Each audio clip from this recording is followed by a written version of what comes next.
All right. Hi, guys. So, for my lesson, I'm going to give it in more of a walkthrough style. I have kind of like laid it out and I'm going to run through it and just kind of show how I would create this poetry lesson. So, I would start with an agenda and explain to students we're going to be introduced to rhyming scheme and what that is. And then that's going to be followed by reading the Little Boy Blue poem. Students will then have an opportunity to do some independent writing of their own, creating their own poems.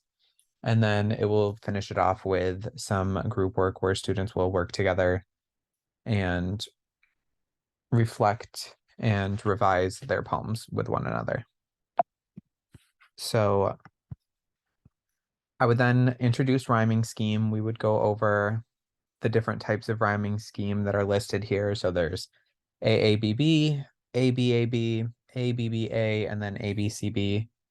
And we would kind of discuss. I might show or write on the board just like one stanza of a poem where students would be able to see the different types. So we would discuss like AABB, where lines 1 and 2 rhyme, and then lines 3 and 4 rhyme.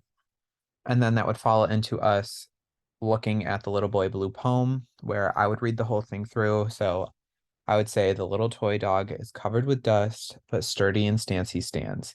And the little toy soldier is red with rust, and his musket molds in his hands. Time was when the little toy dog was new, and the soldier was passing fair. And that was the time where our little boy Blue kissed them and put them there. Now don't you go till I come, he said, and don't you make any noise. So toddling off to his trundle bed, he dreamt of the pretty toys. And as he was dreaming, an angel sung, awakened our little boy Blue. Oh, the years are many, the years are long, but the little toy friends are true. Aye, faithful to little boy Blue they stand, each in the same old place, awaiting the touch of a little hand, the smile of a little face. And they wonder, as waiting the long years through, in the dust of the little chair, what had become of our little boy Blue, since he kissed them and put them there. So once students had an opportunity to read it, I would read it over, like I said, once with them. I may allow them to read through the poem again a second time individually. And then as a class, we would discuss the poem. I would reference again the rhyming scheme, ask students to identify what rhyming scheme this poem has that we just went over. And it's the ABAB rhyme scheme, where it says at the end of the first stanza, dust and rust, and then stands, hands, new, blue, and fair there. So students will be able to identify that. I would have a discussion with them in regards to this. And then I would tell students to work in partners. So in chapter 1 of the Tompkins book, he discusses the idea of revising groups and how they can be very beneficial to encouraging students to revise their writing and strengthen their writing, working together. So I actually took a little screenshot that I would show my class of things to say in revising groups just to give them a little guidance on how to help each other out in their pairs.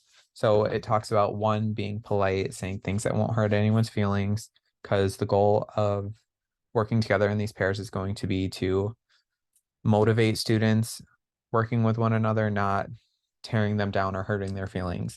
So you might say, I got confused. Tell me more about your writing reminds me of, or my favorite part is.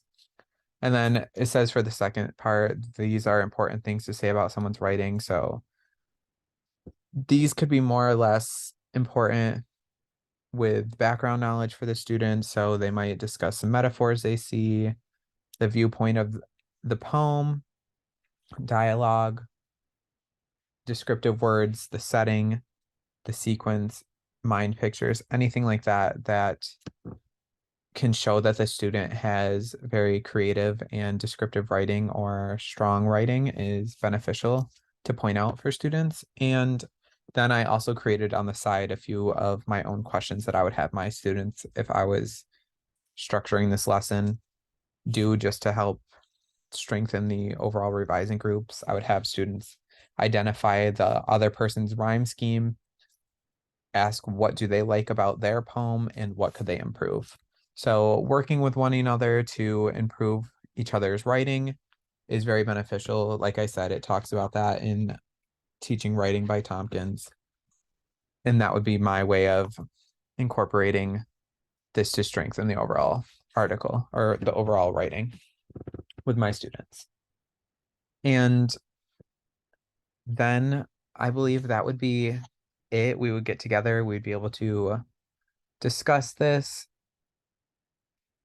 as a class. I would be able to also kind of go around while students are in their groups and engage in the conversation.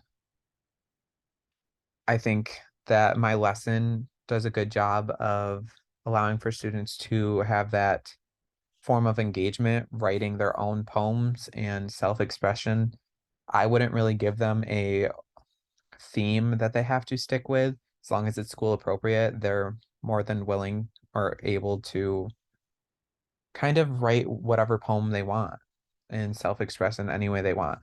And then at the end, I can collect their poems and assess them and see if they have a strong understanding of rhyme scheme. So yeah.